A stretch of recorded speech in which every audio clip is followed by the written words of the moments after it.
আসসালামু আলাইকুম।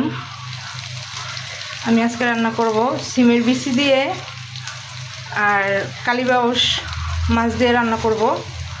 আমার পেঁয়াজ যে ভাজা হয়ে গেছে, আমি এখানে লবণ দিয়ে দিয়েছি। এখন দিয়ে দেবো রসুন বাটা। এই যে রসুন বাটা নিয়ে আসলাম, এখন আমি দিয়ে দেব। আর এখানে ভাত বসাই দিছি। আর আমার এই যে বাচ্চাদের জন্য মাছ ভাজি করতেছি, ওরা রান্না মাছ খাবে না।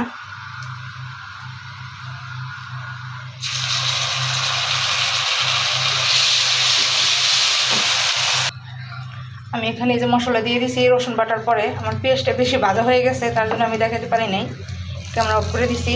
এখানে যে হলুদ, মরিচের গুঁড়া, ধনিয়ার ফাঁকি।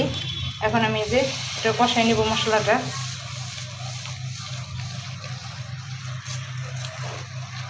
আর এই যে সিমের বিচি,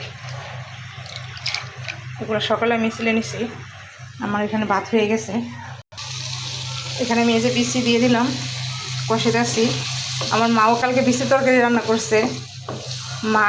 মা কেড়ে বলছে, আমার মা বিচি তরকারি খাইছে দিকে আমার জন্য পাঠিয়ে দিচ্ছে বিচি। আমি আজকে রান্না করে নিলাম। আমার বিচি কষে যাচ্ছি। আর এখানে মাছ বসতেছি আমার ছেলেদের জন্য, ওরা তরকারি মাছ খায় না। আর এই যে এখানে